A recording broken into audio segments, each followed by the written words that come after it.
Okay, welcome back to COMP2521, week 9. So, we've only got one more week of content to go, so that means only today and Thursday are going to be content-based lectures. The lecture next week is going to be about the final exam, about revision, and so on. Okay, so almost done with the course. So that's exciting. So, all right, let's see, what are we talking about today? So we're going to be covering a special topic that is called priority queues. Right? And in particular, we're going to talk about a special data structure that is used to implement priority queues efficiently, which are called heaps. Okay, so why are we learning about priority queues, right? So way earlier in the course, back in week 3, when we looked at ADTs, where we covered two different data structures, or ADTs, where the order of insertion or the order of deleting things from the data structure depends on the order of insertion, right? So these data structures are a stack, which is a last in, first out data structure, right? So the last item you put in is going to be the first item to come out. And the queue is a first in, first out data structure. So the first item that goes in is the first item to go out. Okay, so items are deleted and inserted and then deleted based on insertion order, right? But in some applications, we don't want to remove our items in the same order as they were inserted, first item in, first item out, or last item in, first item out. Instead, we want to order items based on some priority, right? So some kind of value. All right, and some examples of where this might be used is some algorithms such as Huffman coding, Dijkstra's algorithm, and Prim's algorithm, right? We've seen Dijkstra's algorithm and Prim's algorithm before, and I also briefly mentioned that if we use a priority queue in these algorithms, we can actually implement them more efficiently, right? So what is a priority queue, right? So a priority queue is an ADT where each item has an associated priority, right? So as well as inserting an item, that item is going to have another value associated with it, which is its priority. So here are the main operations of priority queue. So we have insert, which is where we insert an item with an associated priority. So here we're inserting a pair of things, the item and its priority. We also have delete, of course, which is to delete the item with the highest priority this time, right? Not delete the first item that was inserted or the last item that was inserted, but the item with the highest priority value, right? And we also have a peek operation, just like the peek operation of a stack or a queue, right? So this operation just gets the item with the highest priority without deleting it. Can be useful sometimes. And we also have a function to check if the priority queue is empty. Okay, so with that in mind, how might we implement a priority queue? Right? We could do this with some of the data structures that we've talked about already. Right? Even some of the data structures that you guys learned in 1511. So before we get onto that though, just a bit more detail about what a priority is. Right? So a priority is a value that can be ordered, right, from lowest to highest. So it's usually a numeric value, right? An integer value. You could have a double value for a priority as well. Depends on what you're using the priority queue for. But an important detail is that depending on the application, right? So depending on what you're using the priority queue for, either a large value or a small value could mean a high priority, right? So an example is Dijkstra's algorithm, right? In Dijkstra's algorithm, we want to repeatedly explore the vertex that has the smallest distance from the starting vertex, right? So in that case, since we want to remove the vertex with the smallest distance, and we use distance as our priority value, a smaller value means a higher priority, right? So that's a case where smaller values equals higher priority, but here we're just going to take a larger priority value to mean a higher priority, okay? So if you wanted a lower priority value to mean a higher priority, you can still implement it in a similar way. Okay, so here is the interface for a priority queue. All right, so we've got a function to create a priority queue, a function to free a priority queue, a function to insert an item with a particular priority. Right, so notice that we're inserting two things here, item and a priority. We also have our delete function, which returns an item with the highest priority. Of course, this function assumes that the priority queue isn't empty. We also have a peek operation and an isEmpty function. Okay, and here is just an example of how the priority queue might be used. Right, so suppose we have a bunch of students and a bunch of staff who are waiting at the CSE help desk or something, right? And we want to process these people in the queue by how important they are, I guess. So first of all, let's insert some people into the queue. So we've got some students here. Alice has a priority queue of 4. Bob has a priority value of 3. So I don't know why Alice is higher than Bob, but it is what it is.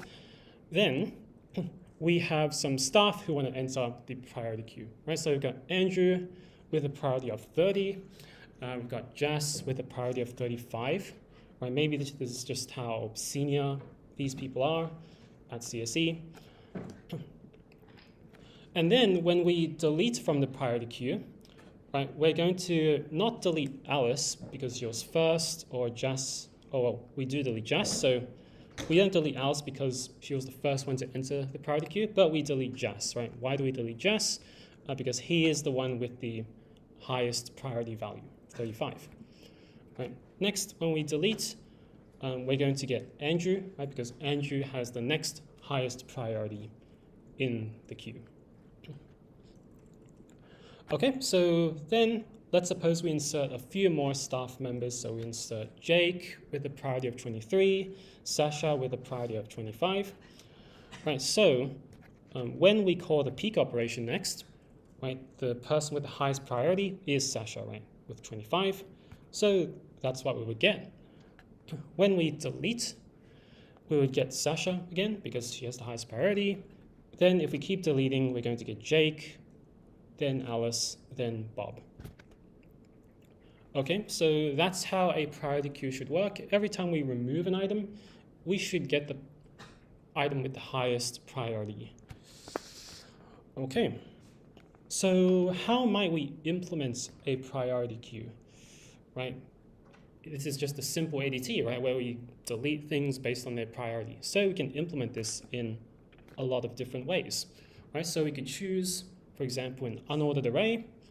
We could choose an ordered array.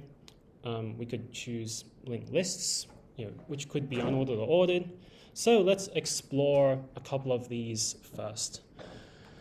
Okay, so first of all, an unordered array implementation.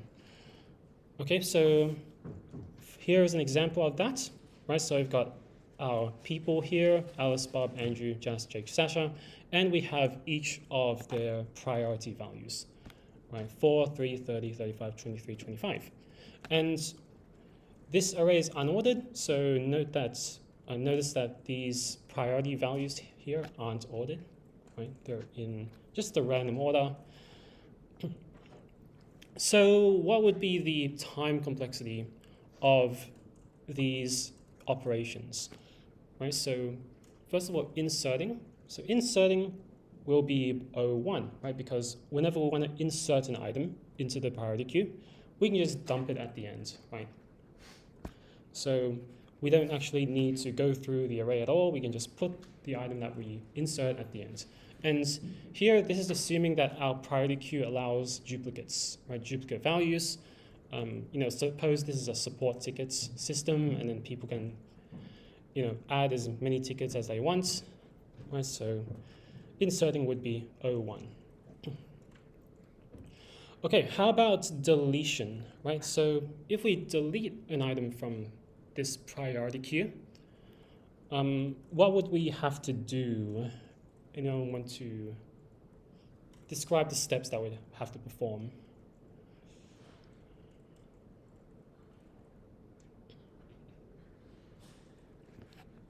Yep. We'd have to go over the entire array to look for the highest priority. Yep. And then insert that. So worst case, Yeah, cool. So that's right. So what we have to do is to iterate through the entire array to find the item with the highest priority, right? We do have to go through all the items to find the one with the highest priority. And after we found the item, then we can delete it, right? So finding the item itself is going to be on already. And deleting, when you delete an item from the middle of an ordered array, you don't have to shift everything down, right? So you can use that trick where you replace the item with the last item in the array, right? Which is O1, but finding the item in the first place is ON. So that means delete is just ON. Okay? And peek is also ON, right? Because again, we have to iterate through the entire array to find the item with the highest priority. Okay, and is empty, so this function can be O1 because in our priority queue struct, we might just keep a field that tells us how many items are in the priority queue. Okay, so with that, let's try and implement this. Implements our priority queue using an unordered array. All right, so I've got some code here, so let me walk through this. So first of all, we've got a priority queue struct, a PQ, and this struct contains an array of PQ items, okay? And it also keeps track of the number of items in the priority queue and the capacity. So capacity is how many items the array can actually store. Right? If the array gets full, then we can resize it by doubling the size of the array. Okay, and our PQ item struct contains an item and a priority. Okay, in this case, the items are integers. Okay, so let's look at our PQ new function. So in our PQ new function, we just allocate a PQ struct, and then we initialize these fields. Right? So we initialize the number of items to 0. We initialize a capacity to some hash define that we've decided in advance. And we also allocate our array of PQ items. Okay, freeing just involves freeing the array that we allocated and then freeing the PQ struct. And insert, right, so how does insert work? First, we check if the array is full, right? If the array is full, then we resize it. And afterwards, we just insert the item into the array, right? And there's not much we need to do here. We can just say PQ items, and then we need to think about what index to actually insert the new item at. So imagine, let's say our priority queue had 3 items, right? If it had 3 items, then they would be stored at indices 0, 1, and 2. That means the next item should be inserted at index 3, right? So the index that we want to insert at is the same as the size of the priority queue before we insert, right? So that means PQ num items, index PQ num items, and then we can set the fields of this struct, right? Because each array element is a struct containing an item and a priority. So we can set these fields, PQ items dot priority equals priority, right? And then we can increment this field by 1. Okay, so PQ num items plus plus. Okay. Another way to write these two lines is, let me show you. So this is a nice way of creating or assigning a struct in just one statement. So first of all, we have what's called a compound initializer, right? And then we can specify the fields within these curly brackets. So dot item equals item and dot priority equals priority, right? So we're setting each of these fields to their respective values, okay? So let's comment these out. Cool, so that's that. And then here we've got our resize function, so I've already implemented this, but what it does is it just doubles the capacity of the array whenever the array is full. Okay, then we've got our delete function. So how does our delete function work? Well, it's going to require a bit more work than inserting, right? Because we've got to iterate through the entire array to find the item with the highest priority. So let's do that, right? So I'm going to first create a variable here to keep track of the index of the highest priority item, max, right? And then I'm going to loop through the array. Right, starting from index 1, because we're assuming at the start that index 0 contains the highest priority item, but this could be updated as we go along.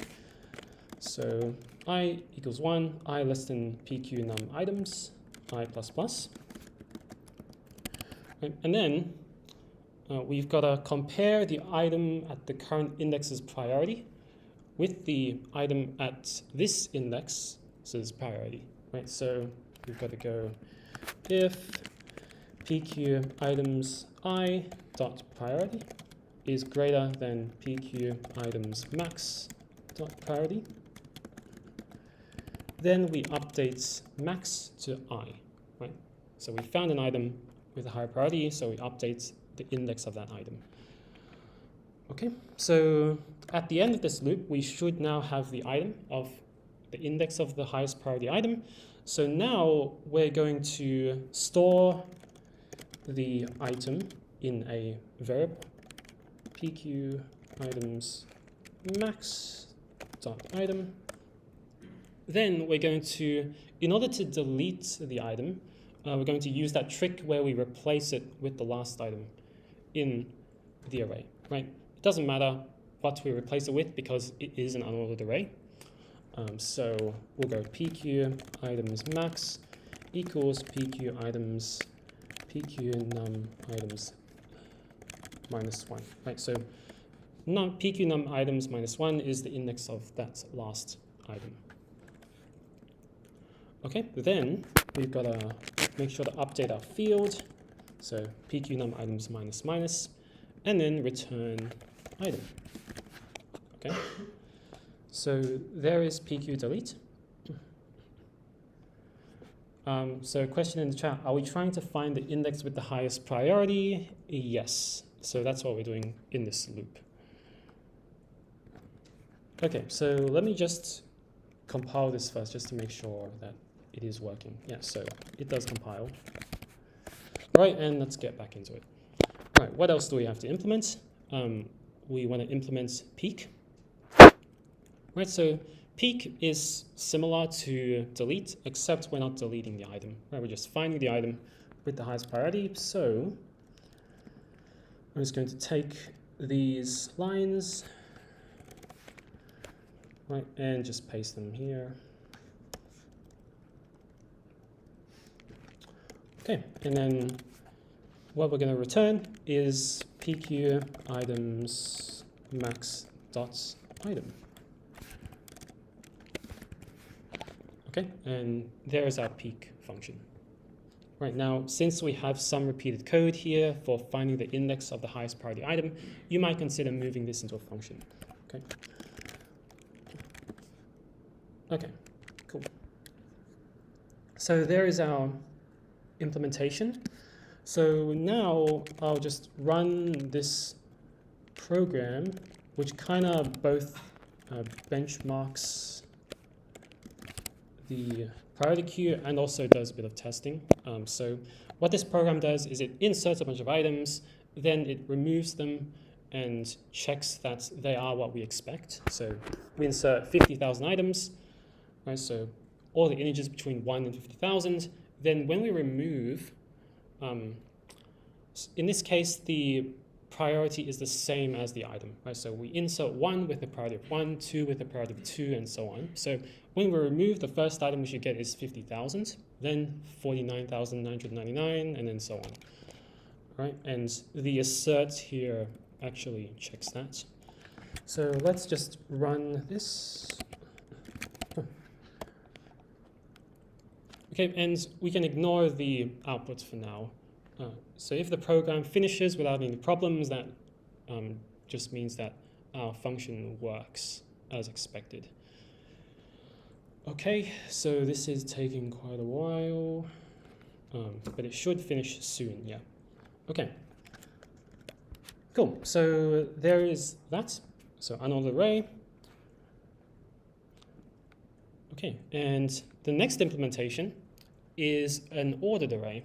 Okay, so in an ordered array, the values are, or the items are ordered by priority. So notice that these priority values here are ordered from lowest to highest.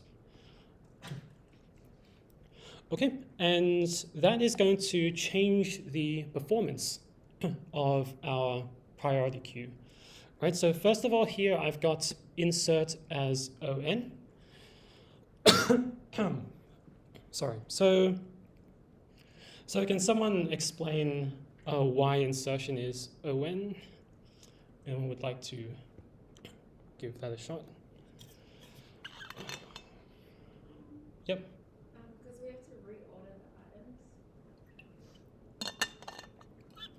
the items. Yeah, so perfect. So we have to reorder the items in the array whenever we insert something, right? So for example, let's suppose we insert something with a priority of 10. Right, if we want to keep the array ordered, then we're going to have to insert the item between Alice and Jake, right? And that means reordering the array, shifting all the items to the right, one more place along the array. Okay, so that's why insertion is on. We can actually find where to insert in log n time using binary search, but if we want to actually insert the item, that would be on due to the shifting.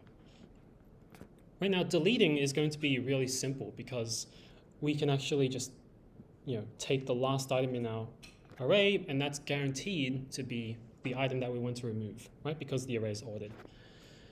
Okay, peak is also O1 for the same reason, right? And isEmpty is just O1 for the same reason as why we could implement it in O1 time for the unordered array. Okay, so if we just flick between these two implementations, we can see that the ordered array is slightly better. It does have only one on operation, whereas the unordered array had two on operations.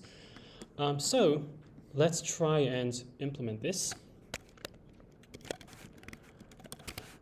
PQ ordered array. Okay, so inserting. Right now, inserting is going to be the operation that is a little more tricky, right? Because we have to find where to insert, and we've got to shift the items along. So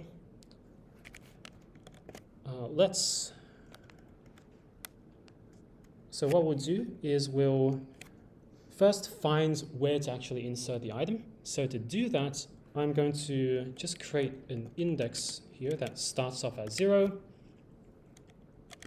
Okay, and I'm going to find the, let's see, so I'm going to find the first item whose priority is greater than or equal to the priority of the item that I'm trying to insert. Right, so for example, when we insert 10, we're finding the first item that is, whose priority is greater than or equal to 10. So that means we would stop at Jake. Okay. So let's implement the loop. So while the priority of index I, so while that is greater than the priority of the item that we're trying to insert, we increment I. Okay, and of course we have to make sure to handle our edge cases, right? We don't want to go off the end of the array. So that means we need to keep going while I is less than PQ num items. Right, so while I is less than PQ num items and the priority of index I is greater than our priority of the item that we want to insert, we increment I. Okay, so let me think about that actually. So if we are trying to insert an item with priority 10, then we're comparing this priority here with 10. So PQ items priority. So while 3 is greater than 10. So that's not right. So we do actually want to continue the loop. So maybe maybe I need to flip this around. Yeah, I think that's right. So yeah, so while the priority of the current item is less than or equal, or is less than the priority of the item that we're trying to insert. Okay, phew. So now I is the index where we want to insert the item, right? So that means we need to shift all the items at index I and above to the right, right? So that means we're going to need another loop for that. So for each item between index PQ num items -1, which is the last index in our array, down to I, right, we're going to want to move it across, right? So that means PQ items j plus 1 equals PQ items j. Okay, so we're just shifting everything along. All right, and then we can finally insert the item.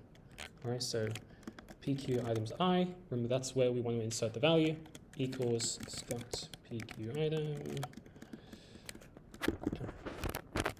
And I'm using the same construction from before, so same syntax.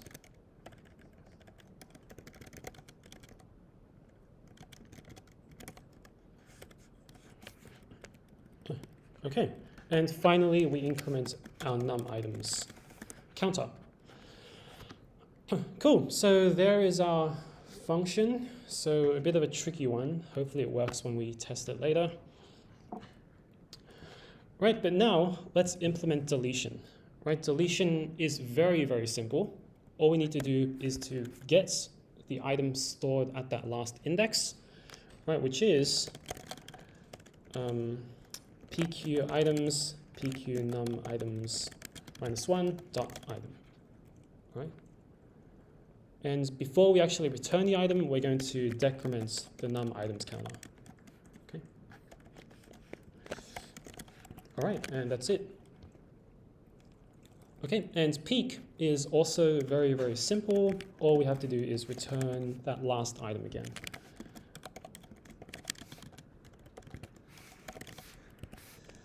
Okay, so there we go. Now let's compile this and hope that it runs properly. So I'm going to run benchmark ordered array this time, and if it runs without any errors, then that means it does pass our simple test. All right, so okay, I'm expecting this to take, okay.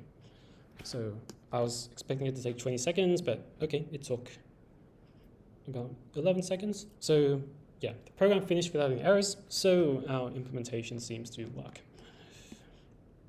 Okay, so there's our ordered array implementation.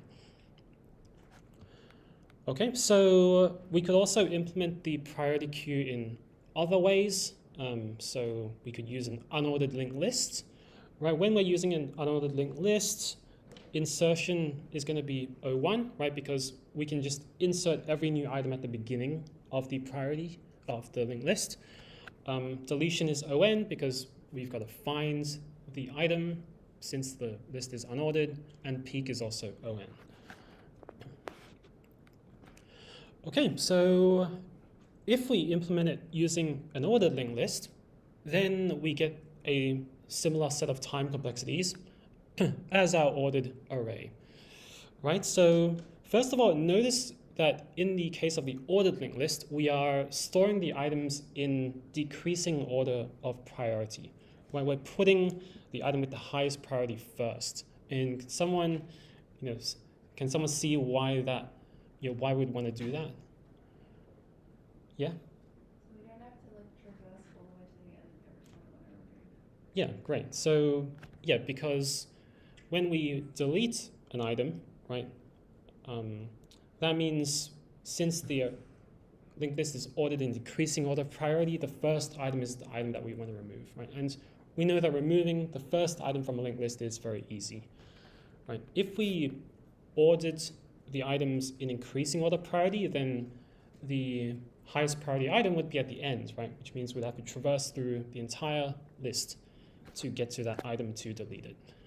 All right, so yeah, so that's an important detail.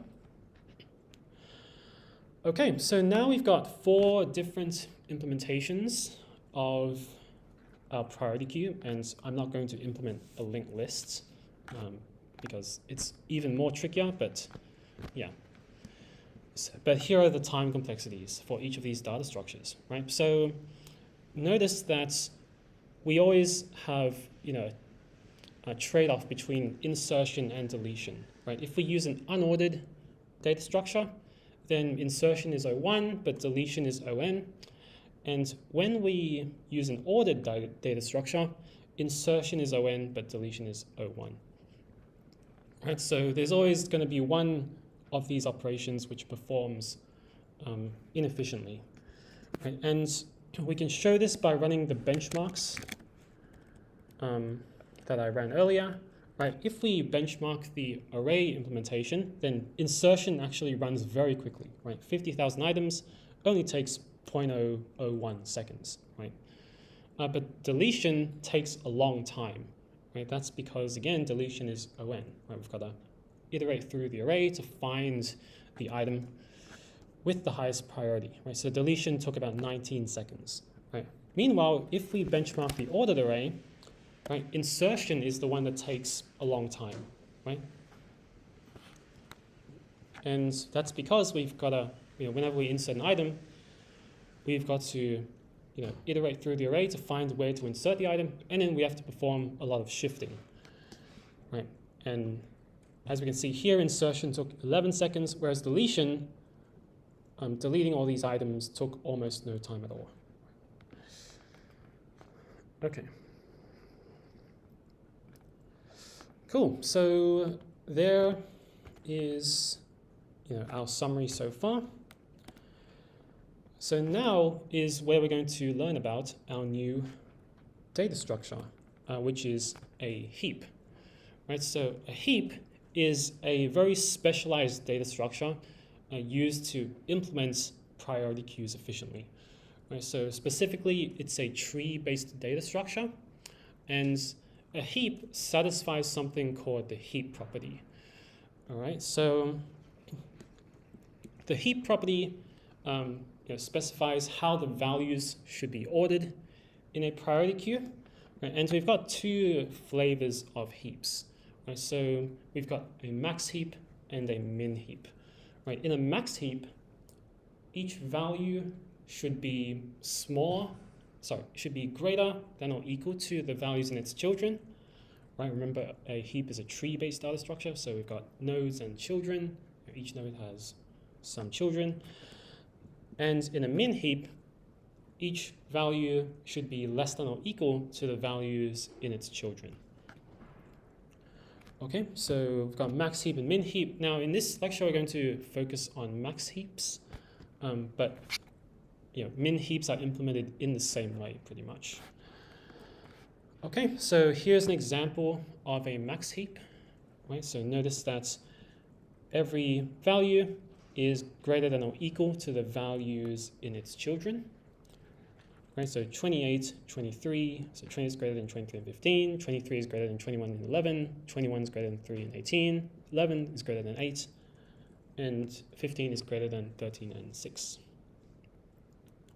Okay, so this is a very simple property, right? There is nothing telling you, how two values in separate parts of the tree should compare to each other, right? So for example, here, on this bottom level, we've got the value 18, right? But higher up in the tree, we've got the value 15, right? So this might look strange, but it's completely fine because it satisfies the heap property, all right? So that's an interesting thing about heaps. Okay, so there are actually a lot of different kinds of heaps, right? And if you go to the Wikipedia page, you'll see lots more examples, but here are just some which I picked out. So we've got a binary heap, we've got a binomial heap, we've got a Fibonacci heap, we've got a leftist heap, we've got pairing heap, soft heap, and so on.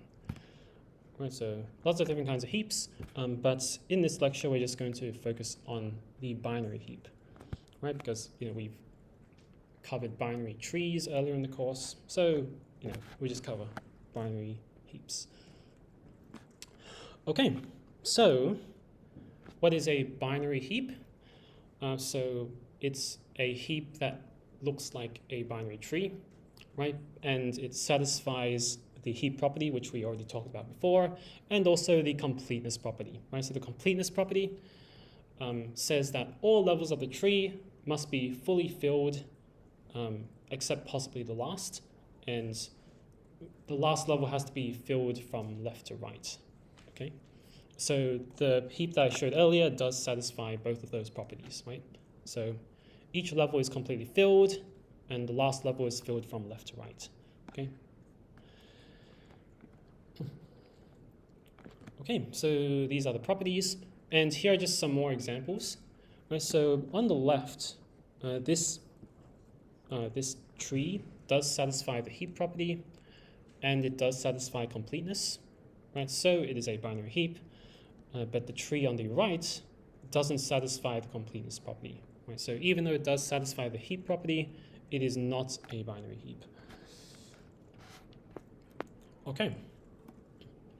So the completeness property actually gives us a nice result, which is that binary heaps are, always have minimal height, right? So their height is always going to be the floor of log base 2n plus 1, or the heaps always contain log base 2n plus 1 levels.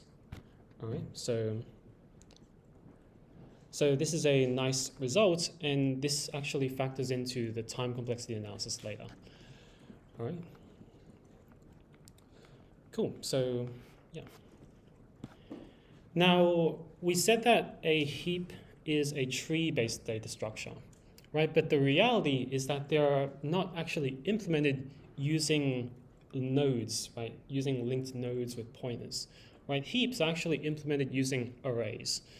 Right, so how does our tree kind of view of the heap map onto an array? Well, this is how it works. I've written it here. So index 1 of the array contains the root item, right? So notice here, index 1 contains the root item. The next two indices contain the children of the root, right? So 17 and 11. The next four indices contain the grandchildren of the root, I guess. So 13, 1, 8, and so on. Right? So basically, we're taking all the values in the heap in the tree in level order, right? 20, 17, 11, 13, 1, 8, and we're just storing them into the array in that order, starting from index 1. Yeah. I noticed that the given example, the index 0 is empty. Is there a reason for that? For example, sorry? Index 0 is empty. Yes, so you're asking, is there a reason why index 0 is empty? Yes, so there is a reason, and it's for a convenience of calculating children and parents, but that's coming up right in a sec. So, so this is how our tree view of the heap maps onto the array implementation. Okay, so if we store the values in the heap in this way, then we actually have a easy way to access the children of each value and also the parents of each item. Okay, so if we use this indexing scheme, then for each item at index I, its left child is located at index 2i, right? And its right child is located at index 2i plus 1. Okay, so you can try this yourself. Right? For example, 17 is at index 2, and its children are located at indices 2i, which is 4, and 2i plus 1, which is 5. Right? And you could try this for 20, try this for 11. So that's a nice way, nice and efficient way to find the children of each item. Right? And also, the parent of index I is located at index I divided by 2. Right? So the floor of I divided by 2, so we're performing integer division here basically. Right, so you can check this as well. So for example, 17 is located at index 2. Its parent is located at index 2 divided by 2, which is 1. Right, and same for 11. 11 is at index 3. So its parent is located at index 3 divided by 2, which is 1, right, if we take the floor. Okay, and these properties are very, very useful because they allow us to efficiently move around the array as if it was a tree, right? Yeah. Why don't we store trees like this if it's so efficient? That's a good question as well. So, so why don't we store trees in this way if it's so efficient? The reason that we can implement heaps in this way is because that the trees are complete, which is that they're completely filled, level by level. Meanwhile, ordinary binary search trees aren't necessarily complete in the same manner, and that means we might end up wasting a lot of space because there are a lot of blank spaces in our array. Yeah, and even an AVL tree. So an AVL tree is height balanced, right? So there are for each node there are similar number of items in both the left and right subtrees. We still can't implement an AVL tree using an array like this because an AVL tree allows a height difference of between -1 and 1, right? Which means that we might still have a case where one tree does have a height of n, the other subtree has a height of n plus 1, and then there would be a lot of, again, blank spaces in our array. Yeah. Okay. Cool. So, sorry about that. So, just to show again the indexing scheme. So suppose we have this max heap. Right now, if we want to visualize this as an array, right, we would kind of contort the tree to look like this, right? So 28's children are 23 and 15, so they are located at indices 2 and 3, right? Then the children of these values would be located at the next 4 indices, right? 4 to 7, right? And then the children of these values would be located at the next 8 indices, right? 8 to 15, I think.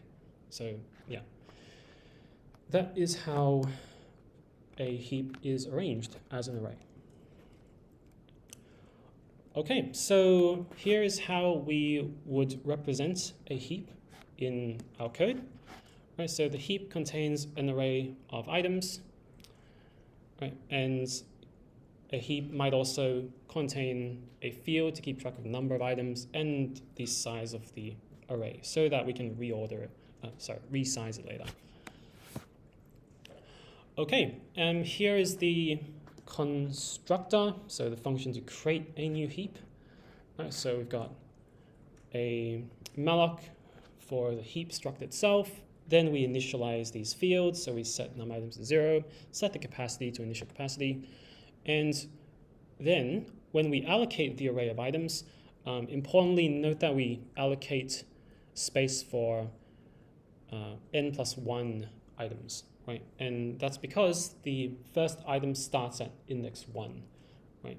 So, we are wasting index 0 here, but index, one index in an array is just 4 bytes, so it's nearly nothing. Okay, so with that in mind, how do we implement insertion and deletion? Right. So, when we have a heap like this and we want to insert a new item, how does that actually work? So let's go through that. Or actually, maybe before we go through that, we'll have a break because it is 5 to 10.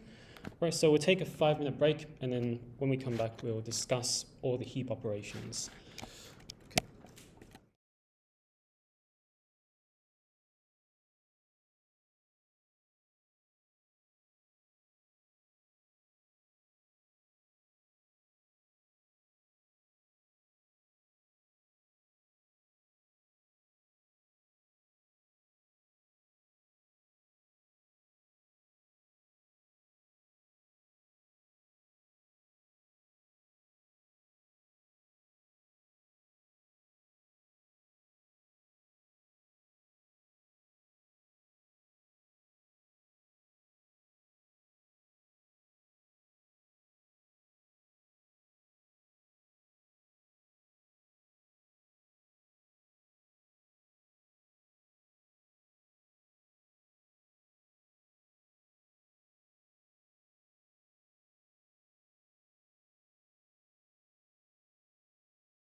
Okay, let's continue on.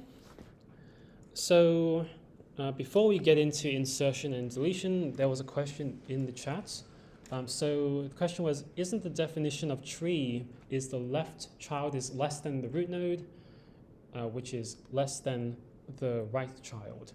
So that is a binary search tree. So a binary search tree is ordered in such a way that everything in the left subtree of a node is less than the value in the node, everything in the right subtree is greater than the value in the node. But in this case, we're talking about just ordinary binary trees, so not binary search trees, but just binary trees where the values can be ordered in any way. Right, in this case, they're ordered according to the heap property. Okay, so let's talk about how we insert values into a heap.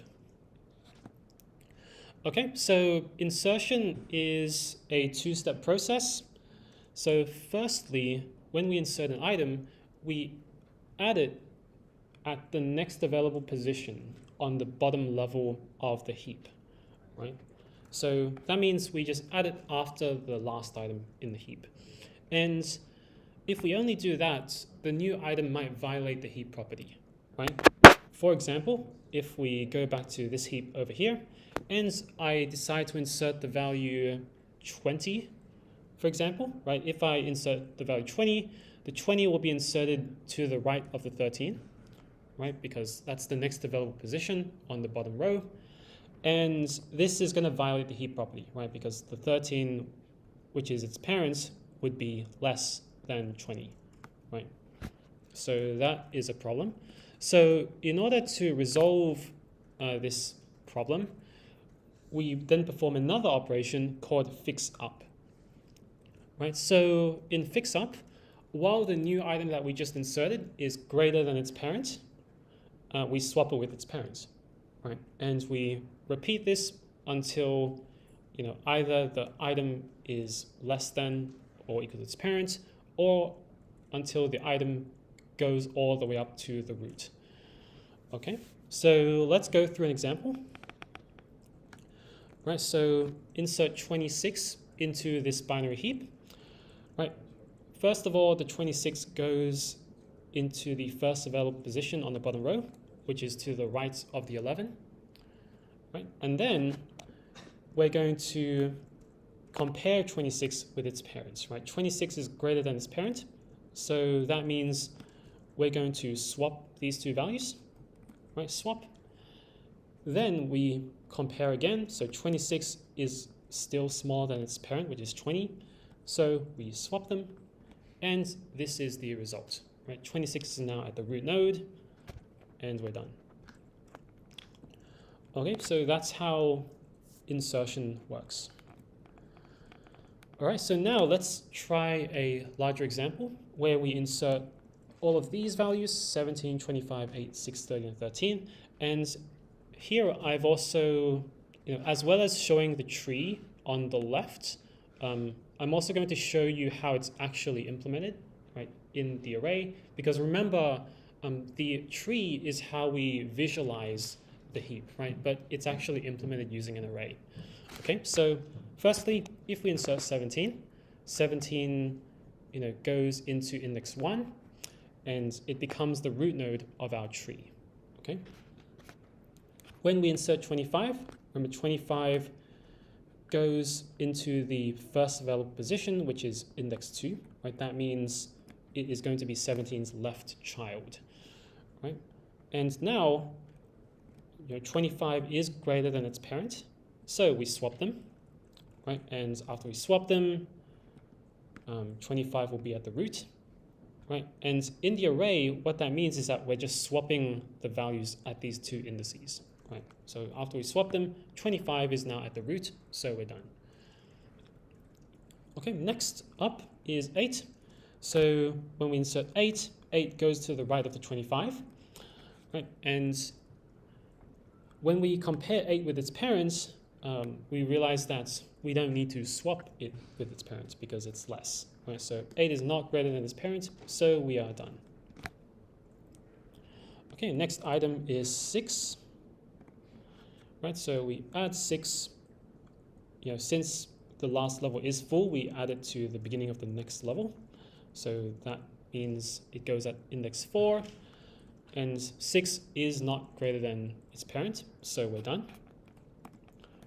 Right, and notice that each time we complete an insertion, the heap property is still satisfied. Right. Next up, when we insert 30, 30 initially goes at index 5, right, which means it is 17's right child. And 30 is greater than its parent, so we swap them. And again, 30 is greater than its parent, so we swap them. And now 30 is at the root, so we are done. All right, next we insert 13. So 13 goes at index 6, which means it's going to be 8's left child. And 13 is greater than 8, so we swap them. Right, so notice that means we are swapping indices 3 and 6. Right, 6, half of 6 is 3, so that means the parent of index 6 is located at index 3. So we swap these values, and now 13 is not greater than its parent, 30, so we are done. Okay, so that's how we insert into a binary heap. Okay, and here is how we would implement it. So first of all, you might want to resize the array if it's full, but after that, we are going to increment the count for the number of items, and then we're going to store the new item at this index. Right? Then we're going to perform fix up. Right? So what fix up does is it takes the array of items and the index of the item that you want to fix up, which is heap num items, and then it just performs this little while loop over here. Right? So while I is greater than 1, that means while I is not at the root, right? So I is not 1, and the item at index I is greater than its parent. Right? Remember, if we have an item at index I, its parent is located at index I less than I divided by 2. So while I is not at the root and the item at index I is not greater than the item at its parent, then we swap them, right? And then we just update I so that it is now the index of its parent. Okay, so I equals I divided by 2. Okay, so that's how we implement insertion. And what is the time complexity of insertion? So, when we insert the item at the start, we can calculate where to insert that item in O1 time, right? Since we're just inserting after the last item. But then we perform fix up, right? And fix up needs to potentially bring the item all the way up to the root node, right? And since, and in order to figure out, how far that value has to travel, how many levels does the tree have, right? That's what we want to figure out. And since the heap is a complete tree, it has log n levels, right? That means that the worst case time complexity is log n.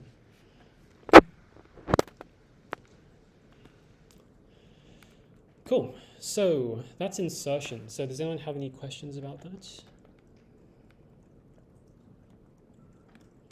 Okay, so if not, we'll go on and talk about deletion.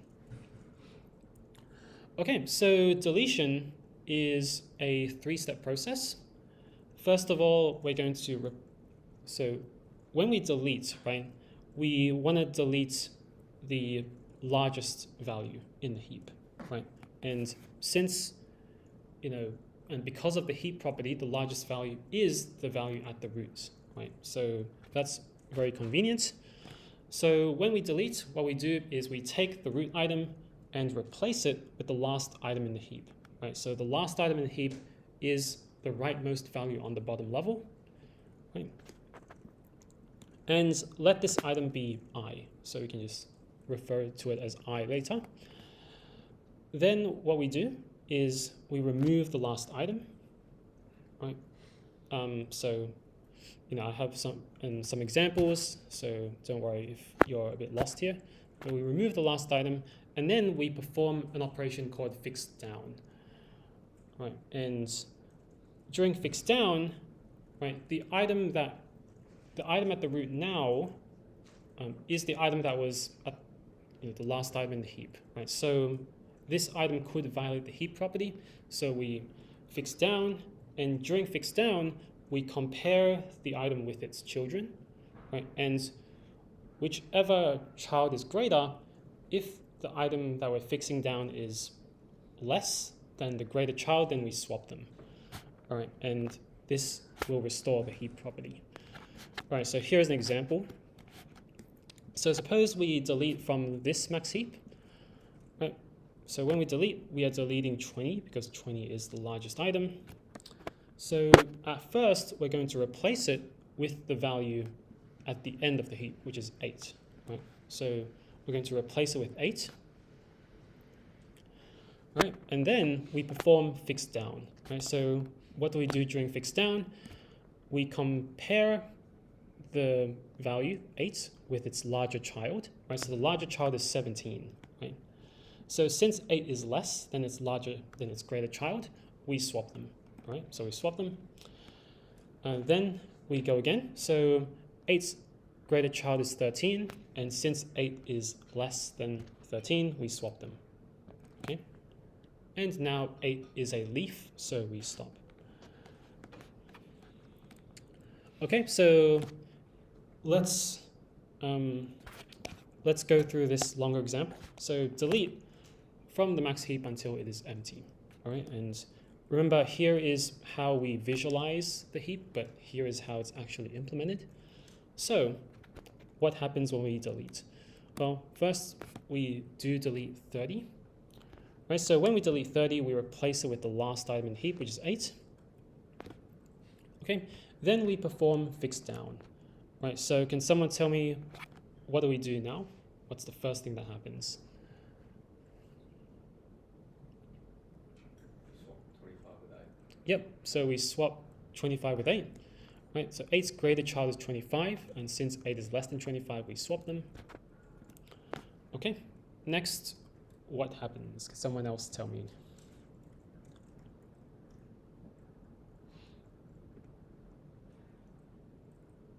Swap 17. Yep, so swap the 8 with the 17. Right, 8's greater child is 17, and since 8 is less than 17, we swap them. Okay, and now we are done. All right, next item to delete is 25. Right, so can someone tell me what we do this time? Well, first of all, what do we replace 25 with, first of all? Yeah, 8, right? We replace the item that we're deleting with the last value in the heap, which is 8. All right, and then what do we do? Yep, swap with 17. Right, so 8's greater child is 17. Since 8 is less than 17, we swap them. Boom. And now 8's greater child is 6. I mean, it only has one child, so its greater child is just its child, 6. Since 8 is not less than its greater child, we're done. Right, so we stop. Okay, next up, we delete 17. Right, so which value do we replace 17 with? Sorry? 13. Not 13. Yeah, it's 6, right? That's because 6 is the last value in the heap, right? So, yeah, it's the leftmost value on the bottom level. Okay. Yeah. So in the array, it would just be the last item in there. Right, so we replace 17 with 6. Okay, and now what do we do? Yeah, so we swap 6 with its greater child, which is 13. Okay, and now we're done. All right, next up, we delete 13. Okay, so what should we replace 13 with? Yep, 6, since 6 is the last item in our heap. Okay, and now we perform fix down, so 6's greater child is 8, and since 6 is less than 8, we swap them. And we're done now. Next, we delete 8. Right now, 8 is going to be replaced by 6, right? It's the only value left. And 6, when we perform fix down, it's already at a leaf, right? So we stop. Okay. Next, we delete 6, and now the heap is empty, and we're done. Okay, so that is how deletion works. All right, and here is the implementation. So this is the whole implementation. There is another slide with more code, but what we do here is so first of all, we store the item that we are deleting in a temporary variable, right?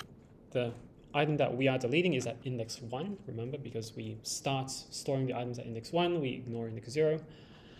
And then we replace the item with with the last item in the heap, which is at index heap arrow num items. Right, then we decrement the number of items in our heap. Right, and then we perform fix down. Right, so the fix down function takes in the index of the item that you're trying to fix down, which is index 1, right? Because it's the item that we just moved to the root. And it also takes in the size of the array, right, or the number of items in the heap, right? So this is just to make sure that we don't, go off the end of our array when we're checking the children of the current item. Okay, and here is the fix down function. All right, so this is a little more complex. So how it works is we have a while loop that checks. So I is the index of the item that we're trying to fix down. So this is saying that while 2i is less than or equal to n, right, n is the index of the last item. So this is saying that while index I has a left child, right, then we're going to create another index variable j, which is the index of i's left child. Right, index j in j equals 2 times I. Right, then we're going to compare the item at index j with the item at index j plus 1. Right, so we're comparing i's left child with i's right child. And if the right child is greater, then we just update the j index so that it's the index of the right child. Okay, and there's this check here if j is less than n, just to make sure that the item does actually have a right child, right? So we don't want to check if the item doesn't have a right child. And then we compare the current item with the greater child, right? So if the item at index I is greater than or equal to the greater child, then we break, right? That means we don't have to swap. Okay, otherwise we swap the two items and then we move down the heap, okay? So that's the implementation. Now, it is a little tricky to understand at first, so you might want to go back and have a look at it later. Okay, but here is the complexity analysis. So first of all, replacing the root by the last item in the heap is just O1. Right, then we perform fix down, right? And what does fix down do? When we fix down, we are starting at the root node, right?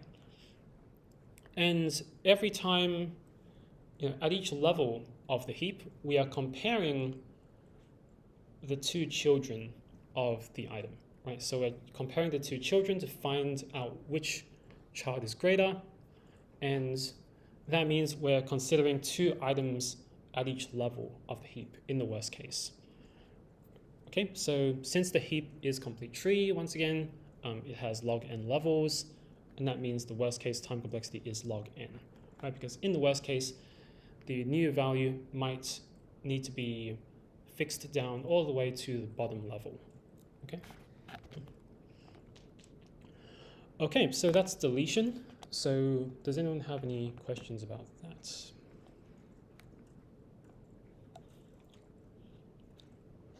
Okay, so if not, here is how we implement a priority queue, right, in our code.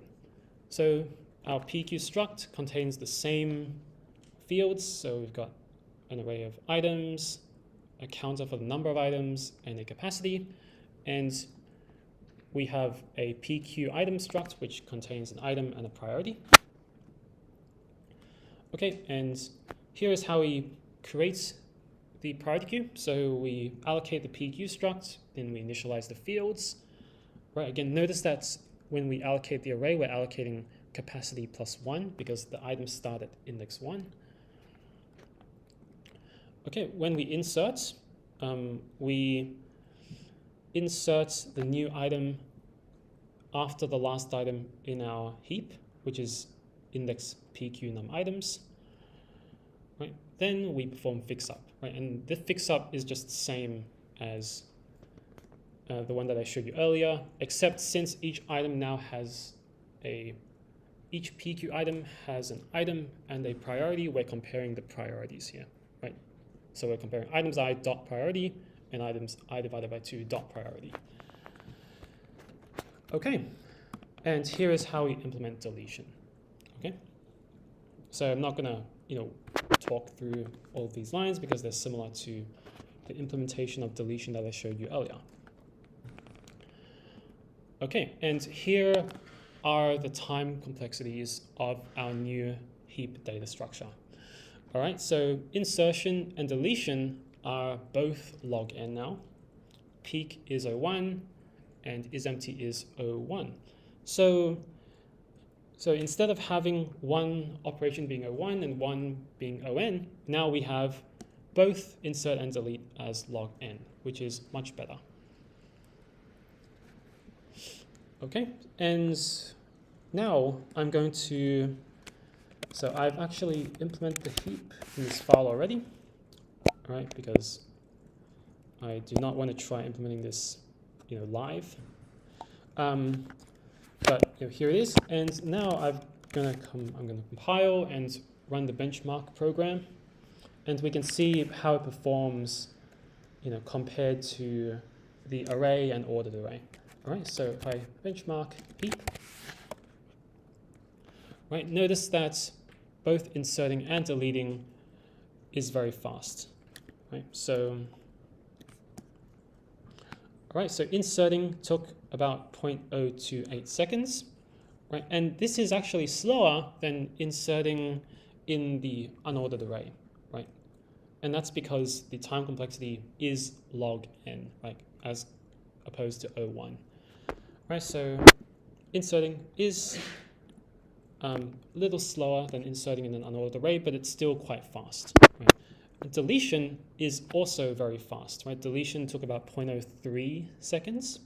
Right? And notice again that this is slower than deleting from an ordered array. Right? But it's still quite fast. Right? And important to note is that, inserting and deleting in total, both of these operations together take much less time, right, than these operations combined with the array implementations. Okay, so this is a huge improvement over an array and an unordered array. Okay, so anyone have any questions about heaps in general? Okay, so if not, that is the heap data structure. And now we're going to see one application of heaps, which is heap sort, right? So couldn't get to cover this in week 2 because we haven't covered the heap yet, but here it is now. So heap sort is just a sorting algorithm that uses a heap, right? And it can take advantage of the fact that a heap is actually just implemented using an array, right? And what we're sorting in the sorting algorithm is also an array usually, right? So what heap sort does is really clever. It builds up a heap within the original array, right? And this doesn't take any, it doesn't use any temporary arrays. It just uses the original array, transforms that into a heap, right? And this is called heapify. And then it, after it's created the heap, transformed the array into a heap, it then repeatedly deletes from the heap, right? And each time it deletes an item, it places it at the end, all right? And once this is done, the array will be sorted. Okay, so let's go through the first step, which is heapify. So how do we actually create or transform the array into a heap? Okay, actually before that, we need to make a quick adjustment to the indexing scheme from earlier, right? So in the heap that I showed you earlier, items start at index 1, right? And if we do that, then the left child is located at index 2i, and the right child is located at 2i plus 1, right?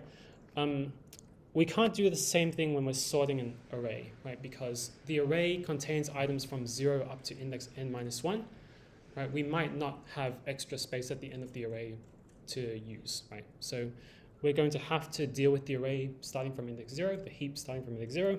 So we need to adjust the indexing scheme slightly, but it's not too hard, right? So for an item at index I, its children are now going to be at indices 2i plus 1 and 2i plus 2. And its parent is going to be located at index I minus 1 divided by 2, okay? And you can verify that this works for this heap, right? For example, for 11, 11 is located at index 2, so its right child is located at index 2i plus 2, which is 6, okay? Cool, so now let's talk about how we perform heapify.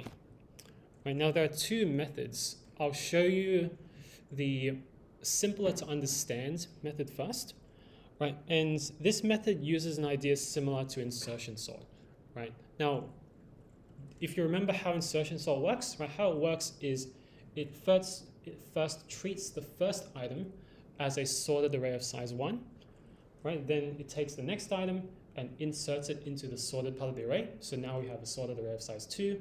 And then we keep repeating this each time the sorted part of the array gets bigger and bigger, right, until it is the entire array. Right, so that's how insertion sort works.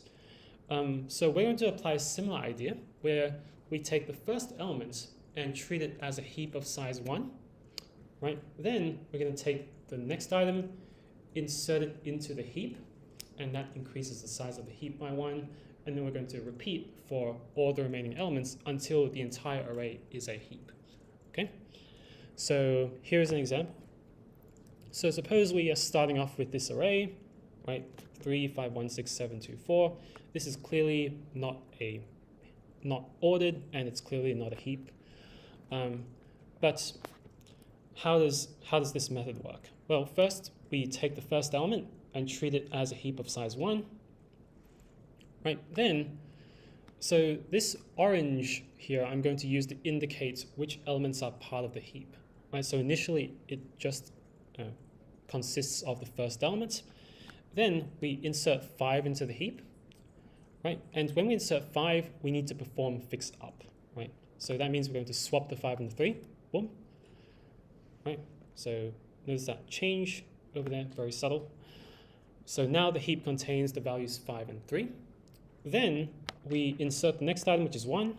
Right, now once we insert the 1, we don't actually need to swap it with anything because it's already less than its parent. Right, next we insert 6 into the heap. Right, now when we insert 6, we need to fix up 6, so we swap it with the 3, then we swap it with the 5. So now the heap looks like this. Right, then we insert 7. So when we insert 7, we do need to swap it with 5 and 6. So after we insert, this is what we get. Right, then we insert 2. So 2 needs to be swapped with 1. Right, then 4, once we insert that, that needs to be swapped with 2. Right, so we swap those, and this is the result. Right, now the array isn't ordered, right, but it is a heap. Right, it is a max heap, where every item is greater than its children. Okay, so that's the first method, and I think this method is a bit more easy to understand. Here is the implementation. Right, so this method is called so this is heapify, and what it does is just for each item in the array starting from index 1, we call fix up, right? So we call fix up for index I, and this is similar to the fix up implementation from earlier, except the indexing scheme has changed slightly, right? The parent of index I is now index I minus 1 divided by 2. So now, so that's why I've got I minus 1 divided by 2 here. Okay, cool. So that's the first method, and the time complexity of this is n log n, right? And why is that? That's because inserting into a heap is log n, and we are inserting here n items, right, into a heap which starts off as empty or only has one item, right? So the time complexity is going to be log 1 plus log 2 plus log 3 plus all the way up to log n, which is equal to log of n factorial, which is approximately n log n, right? And this is because of Stirling's approximation, which we've talked about before when looking at sorting algorithms. Okay, so that's the first method, and this is n log n, but there is a second method which is actually more efficient, and it's on, right? So let's see how the second method works. So we can implement heapify more efficiently by not performing fix ups on each element, but performing a fix down on every element in the first half of the array in reverse, right? So we're going to take all the elements in the first half of the array, and then from right to left, we're going to perform a fix down on each of them, right? And here's an example of that, right? So at the beginning of this method, we treat all of the items in the second half of the array as heaps, right? So each of these is an individual heap, right? And we're going to gradually merge these little heaps together by performing fix down on all of the other items, right? All of the items in the left half from right to left. Okay, so let's look at that. So first we insert 1 into our heap, which is a little split up at the moment, but we insert the 1, right? And we perform a fix down in this heap, right? So when we fix down, 1 is going to swap with 4. Okay, then we insert 5, right? The 5 goes over here, right? And when we fix down, it's going to swap with the 7, right? And then we insert 3, so when we fix down 3, it's going to swap with 7 and then 6, so this is what we get. All right, so this is our second method, and notice that the result that we get here is actually different from the first method, right? So here we get 3521 on the bottom level, but in the fix up method, we got 3512, right? So we get a different heap, but that's fine, right? Because it's still a heap, so it doesn't affect anything. Okay. So here's the implementation of this second method, right? So what this for loop does here is it starts off at index size divided by 2 minus 1, and it decrements until 0, and for each index, it performs a fix down at that index. Okay, and this is just the same implementation as earlier, except with the indexing scheme slightly adjusted. Okay, so this implementation is actually on, right? And to prove this is actually slightly tricky mathematically, so I have included it here. But in order to understand why, we can compare what fix up and fix down does, right? Now, when we perform a fix up, right, the item that we insert in the worst case, can be swapped all the way up to the root of the tree, right, of the heap. Meanwhile, when we fix down, the item in the worst case can be moved all the way down to the bottom level, right? And the reality is a heap contains many more items in the bottommost levels than at the top, right? So if we perform a fix down, the items don't need to move as far, right? Because most of the items are located closer to the bottom levels, right? Meanwhile, if we perform fix up on every item, most of the items are at the lower levels, so they have to move further when we perform a fix up on each of them, right? So because of this, this new method is ON. Okay, so that is the first step of heap sort, right? So transforming the array into a heap. So does anyone have any questions about that?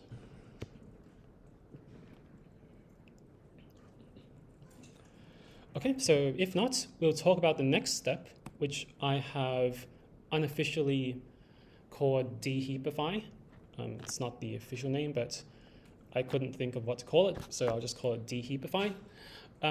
So after the array has been transformed into a heap, we're going to repeatedly delete from the heap, and each time we place the deleted item at the end of the heap. Okay, so here is the example. So this is just the array that we got from earlier, right? So that's what we got, 7, 6, 4, 3, 5, 2, 1. So now we're going to just deheapify it. Okay, so remember the orange I'm using to show where the what items are in the heap. So the first step is to delete 7 from the heap. Right? When we delete 7, what is going to happen? Well, the 7 is going to be replaced with the 1. Actually, we're going to swap the 7 and the 1 because remember, every time we delete an item, we are going to put it at the end. So we swap the 7 and the 1, right? And now the 7 is in the right place in the array, right? Because in the heap, remember the largest item is at the root, right? And that means when we bring it to the ends of the array, it is now in the correct position, right? If the array was to be sorted. So the 7 is now in the right place, and this is what the heap looks like. Okay, so we're not done yet. First, we still have to perform a fix down on the 1. So that means we would end up swapping it with 6 and then 5. Okay, so here is what the heap would look like after that. Then we're going to delete 6 from the heap. Right, so that means we're going to swap the 6 with the last item in the heap, which is 2. Right, so notice that we're slowly sorting the array starting from the end. Right, so we have 7, 6 now. Now we have to perform a fix down on 2. Right, so 2 gets swapped with 5 and 1, and 3. Right, so here is what our heap looks like after that. Then we delete 5. So once we delete 5, we swap it with 1. Right, then we perform a fix down by swapping it with 4. Okay, then we delete 4. So when we delete 4, we swap it with 2. Right, then we perform fix down by swapping the 2 and the 3. Right, then we delete 3 by swapping it with 1, and then performing a fix down on 1. So 1 gets swapped with 2, and then we delete 2. So 2 gets swapped with 1. And when we fix down, we don't need to do anything because there's only 1 value. Then we delete 1, and we're done. Okay, so now the array is ordered. Okay, so there we go. So here is our deheapify implementation. Right, so this is assuming that the array has already been heapified earlier. So what happens here is for each item, right, so for each item so we have size iterations of this array, right? So this loop continually decrements size and keeps going while size is greater than 1. And every iteration is going to swap the item at the top of the heap with the last item. Right? So we're bringing the largest item to the end of the heap, and then we perform a fix down. Okay, and that's it. My fix down is the same as earlier. Right, so whoops, so it's just this function over here. Okay, and what's the time complexity of this deheapify? So deleting from a heap is log n, right? And we start off with a heap of size n. So when we delete all the items, that's going to be the same kind of sum from earlier, which is log n plus log n minus 1 plus log n minus 2 plus all the way down to log 1, right? And that's equal to log n factorial, which is O of n log n. Okay, so to finish up heap sort, so analyzing heap sort overall, heapify is On, right? And deheapify is n log n. So that means heap sort is n log n. Okay.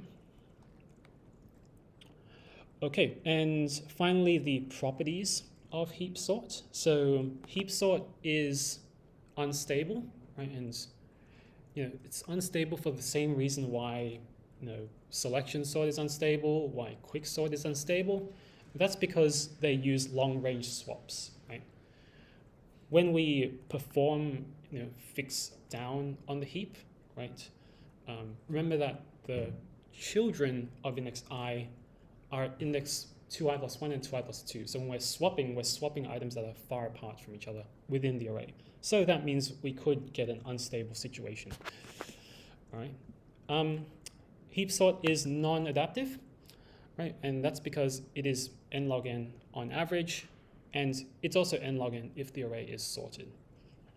Right, so I haven't really got an explanation here, but you can take on faith for now. And heap sort is in place, right? And that's the cool thing about heap sort. It's an n log n sorting algorithm that doesn't use any temporary arrays or any additional stack memory, right? It uses constant stack memory, I mean, right? And let's compare this to the sorting algorithms that we covered all the way back in week 2, right? We had 2 n log n sorting algorithms. One was merge sort, one was quick sort, right? Merge sort was guaranteed to be n log n, right? But it had to use a temporary array, right? So it uses on memory, merge sort does. Quick sort is an in-place sorting algorithm, but since it is recursive, right, it can, in the worst case, use up to on stack space, right? On average, it uses log n stack space because if when you partition your array fairly evenly, then you have about log n levels of recursion, right? Now, heap sort is n log n in the worst case, and it doesn't use temporary arrays, right? So it uses O1 extra memory, which is very, very nice. Okay, so does anyone have any questions about heap sort?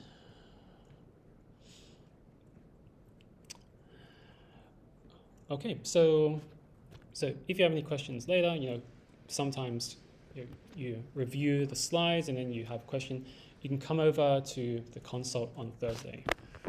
All right. You can also ask on the forum if you're not free at that time. But anyway, that is the end of this topic, priority queues and heaps. So yeah, that's it.